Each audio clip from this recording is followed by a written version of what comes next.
দেখুন, বারবার একটা কথা ঘুরে ফিরে আসে, আপনারাও জানেন যে এসআইআর হলো ভোটার তালিকা ঝাড়াই বাছাইয়ের প্রক্রিয়া, কিন্তু তা নিয়ে এত রাজনৈতিক চাপানো তো একেবারে শুরু থেকে আমরা দেখে আসছি। আমি তন্ময়ের কাছে আসবো। তন্ময়, 4-5 মাস আগে থেকে শাসক দল তীব্র আক্রমণ শানিয়েছে যে এসআইআর নামে এনআরসি করার চক্রান্ত হচ্ছে, হুমকি হুঁশিয়ারি লাগাতার অব্যাহত। তারপরও এসআইআরকে যেহেতু আটকানো গেল না, তাই ভোট ব্যাংককে ধরে রাখতে একটা নকল যুদ্ধ খেলা চলছে, এমনই তো বলছে বিজেপি। না, প্রথমেই আমি একটা কোটেশন দিয়ে শুরু করি, সেটা হচ্ছে obeying law is not always obeying the morality, it is obeying power. এটা জুলিয়াস সিজারের একটা কোটেশন, সেটা খুব প্রযোজ্য আজকে ভারতের জাতীয় নির্বাচন কমিশনের জন্য। তাদের যে মোরালিটি, তাদের যে সাংবিধানিক জায়গা, সেই জায়গাটা ছেড়ে যখন তারা বিজেপির অর্থাৎ কোনো পাওয়ারের হয়ে তাদের আনুগত্য দেখা যায়, যারা ক্ষমতায় আছে তাদের প্রতি আনুগত্য দেখা যায়, তখন তো স্বাভাবিকভাবেই এই প্রশ্নটা উঠবে এবং বাংলা থেকে তার বিরোধিতা করা হবে। বাংলায় পথ দেখায়, বাংলায় পথ দেখাবে, সেই জন্যেই এই বিরোধিতাটা বাংলায় হচ্ছে। বাংলায় বোঝাবে যে এদের যা যা চিন্তা ভাবনা, যেভাবে এরা দখল করতে চায় বাংলাকে, এইভাবে বাংলা দখল করা যায় না। বাংলাকে দখল করতে গেলে বাংলার মানুষের হৃদয় জিততে হবে, সেই জায়গাটা করতে পারছে না। এখানেই তো প্রশ্নটা, যে এসআইআর এর নামে কেন আপনারা বলছেন যে বাংলা দখল করতে চাইছে বিজেপি? তার কারণ হচ্ছে খুব সহজ। এসআইআর যখন চালু করা হলো 40 জন, তারপরে প্রায় 40 জনের বেশি মানুষ প্রাণ হারিয়েছেন। তার জবাব নির্বাচন কমিশন দিয়েছে? দেয়নি। যখন এসআইআর শুরু হয় তার আগেই বিজেপির নেতৃত্ব ঘোষণা করে দিলেন যে 1,20,00,000 লোকের নাম বাদ যাবে। এখন অবধি প্রাথমিক যে খসড়ার লিস্ট বেরিয়েছে সেখানে বেরোলো কি 1,83,000, 2 লক্ষই ধরে নিন। 2 লক্ষ লোক হচ্ছে ভুয়ো হিসাবে ধরা পড়েছে, বাকিরা অন্যান্য কারণে, সেটা তো পরে আসছি। তাহলে এই যে 2 মাস ধরে নির্বাচনের আগে যেভাবে মেরুকরণের রাজনীতি করে বিজেপি বিষয়টাকে ফায়দা তোলার চেষ্টা করলো এবং নির্বাচন কমিশন কখনো সেটার বিরোধিতা করলো না। নির্বাচন কমিশন সবসময়তে একবার করে মিটিং করে আসছে নির্বাচন কমিশনের সঙ্গে, বেরিয়ে এসেই এই স্টেটমেন্ট দিচ্ছেন এবং যখন আমরা পাল্টা যাচ্ছি তখন কিন্তু সেই ক্লারিফিকেশন দিচ্ছেন না। আমরা বারবার এই যে অভিষেক বন্দ্যোপাধ্যায় বলছিলেন 5টা প্রশ্ন, আমরা প্রশ্ন করছি, তার উত্তর দিচ্ছেন না। সুতরাং বারবার এর আগে ভুয়ো ভোটার, ভোট চুরি, এই সমস্ত নিয়ে প্রশ্ন করা হয়েছে, উত্তর দিয়েছেন কে? বিজেপির নেতৃত্ব। প্রশ্ন করা হচ্ছে মুখ্য নির্বাচন আধিকারিককে, উত্তর দিচ্ছেন কে? অনুরাগ ঠাকুর দিল্লিতে। এখানে প্রশ্ন করা হচ্ছে, এখানে উত্তর দিচ্ছেন শুভেন্দুবাবু, কখনো রাহুল সিনহা, কখনো শ্রমিকবাবু, এখন সুকান্তবাবু, তারা উত্তর দিচ্ছেন। তাহলে এই যে বিজেপির সঙ্গে চক্রান্ত করে, একই কথা বারবার বলছি, এই শোতেও বলেছি, সেটা হচ্ছে বিজেপি যেটা চেষ্টা করছে ভোটকে মেরুকরণ করার। এসআইআরের সঙ্গে সিএর কি সম্পর্ক, এসআইআর এর সঙ্গে নাগরিকত্বর কি সম্পর্ক? কিন্তু নির্বাচন কমিশন সুস্পষ্টভাবে বারবার এই দুটোকে লিঙ্ক করে দিচ্ছে এবং সেই লিঙ্কেজ নিয়ে মানুষ আতঙ্কে কাটাচ্ছে। তাহলে মানুষের হয়ে কথা বলতে হবে। আমার শুধু এখানে একটা প্রশ্ন করে আমি রাজশ্রীর কাছে আসবো। সেখানে তন্ময় ঘোষ বলছেন যে আনুগত্য দেখাচ্ছে বিজেপির প্রতি নির্বাচন কমিশন। যদি সত্যি আনুগত্য হতো তাহলে শুভেন্দু অধিকারী যে 1 কোটি নাম বাদ যাবে বা শান্তনু ঠাকুর 1,20,00,000 নাম বাদ যাবে, এ তো ধারে কাছ দিয়ে সেই সংখ্যাটা যায়নি। 58,20,000, এটা কি আনুগত্যের মানে? যদি উদাহরণ হয় তাহলে আনুগত্য শব্দটার মানে বদলাতে হবে। এক। আর দ্বিতীয়, আমি রাজশ্রীর কাছে আসবো। আমি বলছি, কিছুক্ষণ আগে দেখছিলাম সুকান্ত মজুমদার বলছেন যে যুক্তি দিন, রাজনীতির কথা বলবেন না। এই যে লজিক্যাল ডিসক্রিপেন্সি, 1,36,00,000 কথা বলছেন, তার তালিকা প্রকাশ করতে হবে। এর মধ্যে কোথায় রাজনীতি আছে? এটা তো স্পষ্ট যুক্তি। কার নামে অসঙ্গতি রয়েছে সেটা জানার অধিকার সকলের রয়েছে। আমি রাজশ্রীর কাছে যাওয়ার আগে এই লজিক্যাল ডিসক্রিপেন্সি বা ভোটারদের তালিকায় অসঙ্গতি নিয়ে ঠিক কি বলেছেন অভিষেক বন্দ্যোপাধ্যায় দেখব, তারপর রাজশ্রী লাহিড়ী। লজিক্যাল ডিসক্রিপেন্সি বলে একটা লিস্ট হাওয়ায় ভাসিয়ে দেওয়া হয়েছে। কোনো অফিসিয়াল প্রেস রিলিজ নেই, একটা হোয়াটসঅ্যাপে সবার সাথে শেয়ার করেছে হোয়াটসঅ্যাপ কমিশন। সব কিছু হোয়াটসঅ্যাপে লিক করে, তার স্ক্রিনশটও আমাদের কাছে রয়েছে। লজিক্যাল ডিসক্রিপেন্সিতে আপনি বলছেন 1,36,00,000 লোক এমন রয়েছে যাদের কোনো না কোনো সমস্যা রয়েছে। বাবার সাথে কোনো বয়সের পার্থক্য রয়েছে, যাদের নামে কোনো বানানে ভুল রয়েছে, বাবার নামে কোনো বানানে ভুল রয়েছে, যাদের অ্যাড্রেসের সমস্যা হয়েছে, বা যাদের পদবিতে কোনো একটা বানান ভুল রয়েছে। 1,36,00,000, এই ডেটাটা ইলেকশন কমিশন কবে রিলিজ করেছে? অফ ইলেকশন কমিশন 16 তারিখ ড্রাফট রোল রিলিজ হয়েছে, আর 16 তারিখই election commission draft roll assess করে সঙ্গে সঙ্গে বলে দিল যে 1,36,00,000 লজিক্যাল ডিসক্রিপেন্সি রয়েছে। আমি জানতে চাই ইলেকশন কমিশনের কাছে কি জাদুকাঠি রয়েছে, কোন জাদুকাঠির বেসিসে যেটা 80,000 বিএলও, 8,000 বিএলও সুপারভাইজার, 4,000 এইআরও, 300 ইআরও, 23 জন ডিইও, এতজন ইলেকশন কমিশনের প্রতিনিধি, যেটা 2 মাসে করতে গিয়ে হিমশিম খেলো 29 জন আত্মহত্যা করলো, ইলেকশন কমিশনের কাছে কি জাদুকাঠি রয়েছে যে 7 কোটি ডেটা যাচাই করে সেম ডে, একই দিনে ইলেকশন কমিশন বলে দিল যে 1,36,00,000 ডিসক্রিপেন্সি রয়েছে।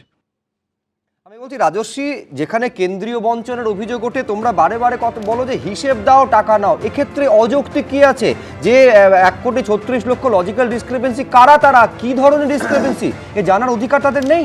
স্বচ্ছভাবে তালিকাটা সামনে আনার মধ্যে অযৌক্তিক কি আছে? অযুক্তিটা এখানেই যে অভিষেক বন্দ্যোপাধ্যায় প্রেস কনফারেন্সের প্রথমেই বললেন কোনো অফিসিয়াল কমিউনিকেশন নেই, হাওয়ায় ভাসিয়ে দেওয়া হয়েছে, হোয়াটসঅ্যাপে আমাদের কাছে স্ক্রিনশট আছে। যে জিনিসটার অফিসিয়াল কোনো কমিউনিকেশন নেই, কোথাও কোনো বক্তব্য নেই, একটা হেড অফিসের বড়বাবুর গোপ গিয়েছে চুরি বলে এখন অভিষেক বন্দ্যোপাধ্যায় প্রেস করছেন, এটা তো মানে একদম যে পাতি ক্লাস 5ও মানে পাস করা একটা ছেলে যদি হতো তাহলে সে ওই ধরনের করতে পারতো না। তারপরে হচ্ছে তৃণমূল মরালিটির প্রশ্ন করছে, কথা তুলছে, উরে বাপরে বাপ, সোনার পাথর বাটি। দেখুন যত গন্ডগোল, কাকলি ঘোষ দস্তিদার, তৃণমূলের ডানকুনির কাউন্সিলর, সব তৃণমূলের এমএলএদের।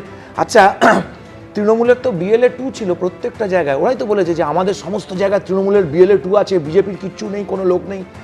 কাকলি ঘোষ দস্তিদারের বিএলএ 2 কে ছিল আমি জানি, কারণ ওটা আমার পাড়ায় 86 নম্বর ওয়ার্ডে কাকলি ঘোষ দস্তিদার আমার ওয়ার্ডের মধ্যে 3টে জায়গায় বাড়ি বদল করেছে। তার ফর্মটা নিয়ে দেখুন তো কোন জায়গায় ওর ভোটার ছিল, কিভাবে ট্যাগ করেনি, কেন করেনি। তা প্রত্যেকটা জায়গায় বিএলএ 2দের কাজ হচ্ছে বিএলওর সঙ্গে বসে মিনিটস অফ দ্য মিটিং প্রত্যেক দিনের সেগুলোকে লিখে কোথায় কে কি কারণে বাদ যাচ্ছে, কি কারণে ম্যাপিং হয়নি সেটা আপলোড করতে হবে। আরে মশাই, আপনার ওয়ার্ডে, আপনি 86 নম্বর ওয়ার্ডে কাকলি ঘোষ দস্তিদারের যে বিএলএ 2 ছিল তাকে ধরুন, ডানকুনিতে যে তৃণমূলের বিএলএ 2 ছিল তাকে ধরুন, সে কেন ফর্ম আপলোড করেনি, সে কেন ফর্ম ঠিকঠাক করে ট্যাগিং করেনি? সব তো আপনাদের তো তৃণমূলপন্থী বিএলএ। তাহলে বিষয়টা স্পষ্ট হচ্ছে না। তাহলে আপনি যেটা বলতে চাইছেন রাজস্বী, যে এই গন্ডগোলের মূলে রয়েছে বিএলওরা? বিএলও কেন থাকবে? তৃণমূল নিজেই করেছে। আমি বুঝিয়ে বলছি তোমাকে, আমি বুঝিয়ে বলছি, আমি বুঝিয়ে বলছি তো তোমাকে। গড়িয়াহাট মোড়ে সম্রাটের যে পাঞ্জাবির দোকান আছে তার পাশের বাড়িটা হচ্ছে, সেখানে কাকলি ঘোষ দস্তিদারের একটা ক্লিনিক ছিল, তার উপরেও তারা থাকতো, এটাই ছিল আমরা জানতাম। তারপরে উনি বাড়ি শিফট করে এলেন হচ্ছে সাদার্ন অ্যাভিনিউতে গ্রিনভিউ অ্যাপার্টমেন্টসে। গ্রিনভিউ অ্যাপার্টমেন্টস থেকে জাস্ট কিছু বছর আগে কাকলি ঘোষ দস্তিদার তার 2টো বাড়ি পরে একটা বিশাল বড় নতুন মাল্টি স্টোরেজ ফ্ল্যাট উঠেছে, তার উপরের একটা পুরো গোটা ফ্লোর কিনে এখন এখানে থাকছে একই ওয়ার্ডের মধ্যে। তার বাড়িতে সে একটা শিক্ষিত মহিলা, তার বড় ডাক্তার, সে নিজে ডাক্তার, তার 2 ছেলে ডাক্তার, অনলাইন ট্যাগিং করার অপশন আছে। আমার মা হাঁটতে চলতে পারেন না, আমি তো আমার মায়ের তো অনলাইন ট্যাগিং করে দিয়েছি, সে কেন তারটা নিজে ট্যাগিং করতে পারে না? তার বিএলও 2 ফর্ম তো সে কালেক্ট করে নিয়ে গেছে। নির্বাচন কমিশনের যা কাজ, যদি এই কাজটা আমি এই প্রসঙ্গে আরেকটা তথ্য দিচ্ছি, সেটা হচ্ছে 2002 সালের লিস্টকে ধরা হয়েছে যে সেই লিস্টে রেফারেন্সে কার কি পজিশনিং বদল হয়েছে, তাদের সন্দেহজনক তালিকায় নাম থাকবে। 2009 সালে ডিলিমিটেশন হয়েছে, এটা নির্বাচন কমিশন নিশ্চয়ই জানে, কারণ তারা সেই ডিলিমিটেশনের পরে নির্বাচন করিয়েছে। ডিলিমিটেশন হওয়ার ফলে বিভিন্ন লোকের একই জায়গা থাকা সত্ত্বেও তাদের অ্যাড্রেস বদলে গেছে। সেই জায়গায় দাঁড়িয়ে তারা যদি মানে বিধানসভায় বদলে গেছে, তাহলে সেই বিধানসভায় আর তার নাম খুঁজে পাওয়া যাচ্ছে না, আগের বিধানসভায় পাওয়া যাচ্ছে। এই রকম একটা সিদ্ধান্ত যখন নিয়েছে, তখন নির্বাচন কমিশনকে প্রত্যেকটা জায়গায় ধরে ধরে সময় নিয়ে করতে হতো। আমরা কি বারবার বলছি যে এই তাড়াহুড়ো করে বিজেপিকে খুশি করার জন্য 2 মাসের মধ্যে করেই কেন করতে হবে? আমার বক্তব্য হচ্ছে প্রত্যেকটা বিএলও তো চেষ্টা করছেন, তারা অমানসিক পরিশ্রম করছেন, তাদের উপর চাপ দেওয়া হচ্ছে। এই চাপ দেওয়ার ফলে অনেকের প্রাণ চলে গেছে। এই এসআইআরটা ত্রুটিযুক্ত এসআইআর তৈরি হচ্ছে, যেখানে এই একটা উদাহরণ যদি কাকলি ঘোষ দস্তিদার হয়, আর একটা উদাহরণ কিছুদিন আগে যেমন খসড়া তালিকা প্রকাশিত হয়েছিল ডানকুনিতে, আমাদের একজন কাউন্সিলর তিনি জীবিত, অথচ তাকে বেশ, মৃত দ্রুত ভোটার হিসাবে রাজশ্রী, করা হয়েছে। রাজশ্রী, তাহলে কাজটা কাকলি কি ঘোষ হচ্ছে? দস্তিদার একই ওয়ার্ডের মধ্যে আলাদা আলাদা জায়গায় থেকেছেন। একজন এমপি হয়ে, একজন পলিটিশিয়ান হয়ে তিনি যদি নিজের কাজটা, নিজের ট্যাগিং নিজে না করতে জানেন, তাহলে ওনার পলিটিক্স করারই অধিকার নেই। না, একদম একদম তুমি যেটা বলছো, এবং তন্ময়েরও অভিযোগ রয়েছে। কাকলি ঘোষ দস্তিদার নিজে কি বলছেন এবং কেন তাদেরকে হিয়ারিং এ তার পরিবারের সদস্যদের ডাকা হয়েছে, কোথায় কি সমস্যা রয়েছে, কি অভিযোগ, পুরোটা প্রতিবেদনে আপনাদের সামনে রাখবো, তারপর আলোচনায় ফিরছি। দেখুন। এসআইআর-এর শুনানি শুরু হতেই বিতর্ক। কোথাও ডাক পড়ল তৃণমূল সাংসদের 90 পেরোনো মা, বোন ও 2 ছেলের, তো কোথাও এসআইআর-এর শুনানিতে ডাকা হলো তৃণমূল বিধায়কের বৃদ্ধা মা ও ভাইকে। আর এ নিয়েই ফের নির্বাচন কমিশনের বিরুদ্ধে বিজেপির কথায় নাম বাদ দেওয়ার চক্রান্ত ও প্রতিহিংসার অভিযোগে সরব হলো তৃণমূল।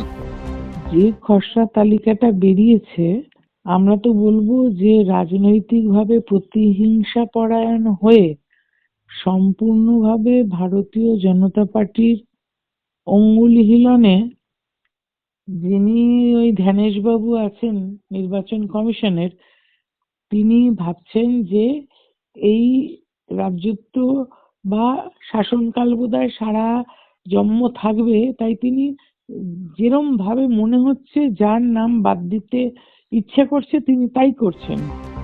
বারাসাতের তৃণমূল সাংসদের দাবি, তার 90 বছর বয়সী মা ইরা মিত্র, 2 চিকিৎসক পুত্র বিশ্বনাথ ঘোষ দস্তিদার ও বৈদ্যনাথ ঘোষ দস্তিদার ও ছোট বোন পিয়ালি মিত্রকে এসআইআর-এর শুনানিতে ডাকা হয়েছে। কাকলি ঘোষ দস্তিদারের দাবি, এর মধ্যে তার 2 ছেলে কলকাতার ভোটার। অন্যদিকে উত্তর 24 পরগনার মধ্যমগ্রামের ভোটার তার মা ও বোন।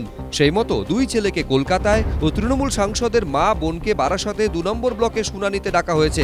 এ নিয়ে সোশ্যাল মিডিয়ায় সরব হয়েছেন তৃণমূল ছাত্র পরিষদের বারাসাত সাংগঠনিক জেলার সভাপতি সোহম পাল। স্তম্ভিত হয়ে গেলাম যে আমি যে বুথে ভোট দিই সেই বুথে আমার মায়েরও ভোট, আমার বোনেরও ভোট, কিন্তু তাদের নামটা খসড়া তালিকাতে ওঠেনি। আবার আমার 2 পুত্র যারা এস্টাবলিশড ডক্টর, তাদেরও নাম যে বুথে তারা ভোট দেয় সেখানে তাদেরও খসড়া তালিকাতে নাম ওঠেনি। তাহলে বাংলা জুড়ে তারা সাধারণ মানুষের সঙ্গে কীটঞ্চকতা করছে, এটা সহজেই অনুমেয়। আমার মনে হয় এটা এরা চাইছে যেন তেন প্রকারে, যাতে করে তারা এখানে বাংলার ভোটটাকে কলুষিত করে বিজয় লাভ করতে পারেন।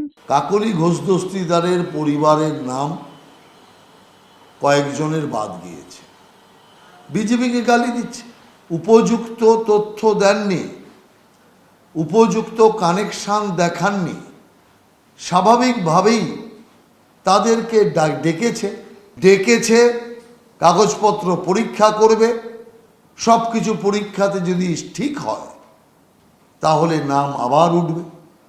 এতে বিজেপির কোথায় গালি খাওয়ার জায়গায় না। এ বিষয়ে নির্বাচন কমিশনের তরফে জানানো হয়েছে, ইরা মিত্রর এনুমারেশন ফর্ম অসম্পূর্ণ, সেখানে 2002-এর কোনো তথ্য দেওয়া হয়নি, সেজন্যই শুনানিতে ডাকা হয়েছে। পূর্ব বর্ধমানের খণ্ডঘোষের তৃণমূল বিধায়কের দাবি, খসড়া তালিকায় নাম থাকলেও এসআইআর শুনানিতে ডেকে পাঠানো হয়েছে তার মা, ভাই ও ভাইয়ের বউকে। নির্বাচন কমিশনার যেভাবে আজকে হেনস্থা করছে, আমার মা কিন্তু খুব আতঙ্কিত। যেভাবে আজকে হেনস্থা করছে, এই হেনস্থার প্রতিবাদ কিন্তু আমাদের পশ্চিমবাংলা মানুষ দেবে। ওরা বলছে সরকারি নিয়ম, কিন্তু আমরা দেখছি 2002 সালে নাম আছে, 2002 সালে পুরো ফ্যামিলির নাম আছে, তারপরেও ডেকে পড়া, যেটা আমি মনে করি যে মেন্টালি আজকে টর্চারিং করা হচ্ছে আমার মায়ের উপর। তিনি যদি বাংলাদেশি অনুপ্রবেশকারী না হয়ে থাকেন, তিনি যদি রোহিঙ্গা না হয়ে থাকেন, তিনি যদি বৈধ ভারতীয় ভোটার হয়ে থাকেন, সেই ডকুমেন্ট শুনানি থেকে দেখালেই হয়ে গেল। এটা নিয়ে এত ঢাকঢাক গুড়গুড় করার কি আছে? নির্বাচন কমিশন জানিয়েছে 85 ঊর্ধ্ব ভোটারদের ক্ষেত্রে ইতিমধ্যেই বাড়ি গিয়ে শুনানির ব্যবস্থা করা হয়েছে। সাংসদ কাকলি ঘোষ দস্তিদারের মায়ের বয়স 90, সেক্ষেত্রে তিনি চাইলে তার বাড়িতে গিয়ে শুনানির ব্যবস্থা করা হবে। সমীরণ পাল, কমল কৃষ্ণ দে, রুমা পালের রিপোর্ট, এবিপি আনন্দ। এবিপি আনন্দ, এগিয়ে থাকে, এগিয়ে রাখে।